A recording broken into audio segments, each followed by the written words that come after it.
Alright, this is a release demo video for 2.3.0.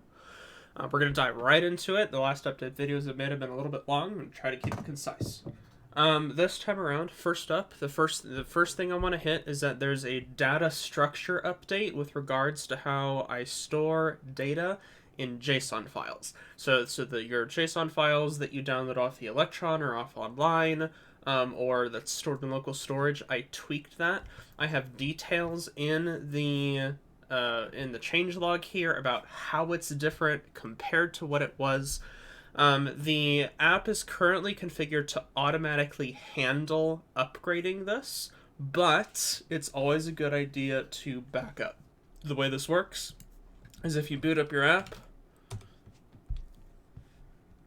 and it detects you have an old data structure, it will tell you this. It'll halt initialization.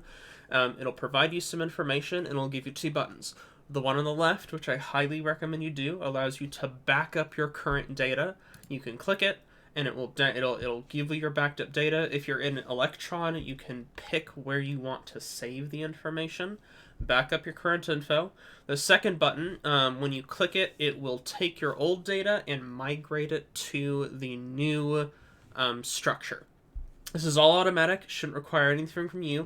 I've stress tested it as much as I can. So it is, as much as I'm aware of, it's safe. To be said, though, this is just a JSON change, which means if you have a backup of your data and something goes wrong, it is absolutely fixable. If you run into any problems, reach out to me on Discord, or you could use the information in the release notes here. I talk about how things are different compared to where they were. You could totally go in the JSON file and manually edit it to update it to the new structure without losing any information. So if it doesn't seem to work, then definitely either poke me for help or see if you can tackle the migration yourself. Otherwise, you click the button, it sits there for a second, then the page will reload, and your data structure will be updated and working for the foreseeable future. I had to do this change due to a couple new features. I had to switch away from a basic array to an object that has like a version on there and whatnot, which will make things much easier for future iterations of this, but it was a required change. The second thing I want to touch on is that we have a URL change. It's been live for a little bit, but now we are properly on sb-atlas.org. The old GitHub URL will automatically redirect here, and I'll make sure to update all my documentation. We got a fancy URL. Very cool. The next most important thing I wanted to touch base on is while performing various measurements in the world, I came across an error in how my map was set up, specifically with how the belt is positioned. In game, the belt is closer to the warp gate than you see here. And so in this release, I have fixed that. You'll note that now it's much closer. That this is as it is in world. At first I was like, wow, that's really close, but no, that is correct. So the new version is correct in that manner. If you had any waypoints based on the zones, note that the zones have shifted about 35 kilometers towards the origin because I had to update the positioning of the belt in order to get this fixed out. The next thing I want to touch on is you may have also noticed that if we look up here, I can't see the gateway for Elysium, and the gateway right here is very small. This is because what was previously a warp gate specific feature, I have turned into a toggleable feature for all points. So when you go to edit a point now, you have a new checkmark called auto scale. What this does is it makes it so the point stays the same size on your screen as you move your camera around the map. For instance, right now, if I ever scroll out, I lose sight of my points. But if I go to my warp gate here, I'm editing it, turn auto scaling on, notice it makes it bigger initially, and it retains that size. So this is specifically useful if you have waypoints that are far out and about, and you want to be able to keep your eyes on them at all times. Nice little feature. Next up, you probably noticed at the bottom of the screen, we have a new checkbox called the EOS Safe Zone. You You can check this guy to visualize the safe zone. This line you see here is where it intersects the horizontal plane. Yes, it is indeed this big. I triple checked my numbers. According to all the measurements I found online, this is the correct size of the safe zone. It's much bigger than I thought it would be, but it's interesting. So now you can properly see whether or not your locations are inside or outside of the safe zone, as you would expect. The next thing I want to touch base on is I have added vectors into the system. So underneath waypoints here, you have vector management. You can create a vector.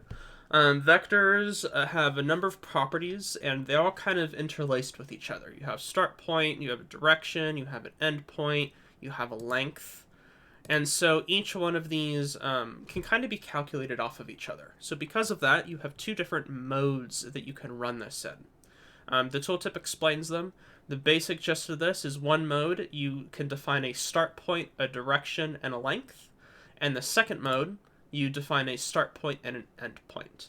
And depending on the mode you're in, things will fill out. So for instance, we'll do a minus 10,000, 0, 0. Let's have this guy go in the positive y and the positive z direction. We'll make it like 1,000,000 meters, 100,000 million meters long. Name it for demo. And you'll notice that when I typed in that length, the endpoint was automatically calculated. So now I can hit create, and it appears. Right now it's just a line. It doesn't have a fancy little arrow at the end, but we do have a hover state. So I can hover over it, and it will tell me the coordinate where I'm currently hovering. You can right-click them to copy the coordinate at that location, which is very nice. I could copy it. I could go to my chord conversion. I could paste it here and get the iSand coordinate right-clicked. Eventually, I want to be able to right-click and create a point. That'll be coming up in the future. Very nice. And my hope is the primary reason I added this ability to create vectors in this way was because, one, it's kind of a nice indication of length, right? This is 1,000,000 meters long, so you can kind of get a sense for, okay, that's roughly how long 1,000,000 meters is. But specifically, vectors like this in this tool will be specifically useful for calculating the coordinates of far distant moons. I've got a couple things that I'm working on with some people in the Discord.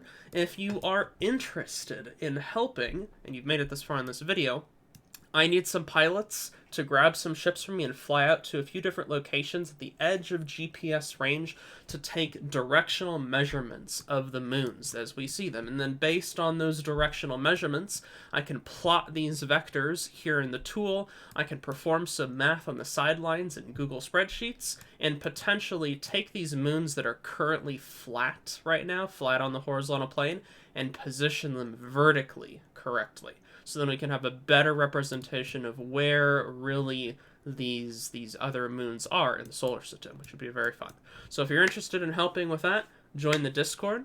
You can find a link in the app here at the bottom left or on the GitHub repository. I've got links to it all over the place. In addition, again, if you run into any problems regarding this data structure update, if you feel like you have lost data or the data does not migrate correctly for some reason, please feel free to reach out to me. Make sure that you back up your information first just to be safe, but I am more than happy to sit down and help anyone who has problems save whatever data they have and get things working correctly again. The hope is I shouldn't ever have to have a major structure change like this in the future, that I'll be able to just add things rather than replace everything, if that makes sense. So, that's the summary for this 2.3 release. I hope you guys enjoy.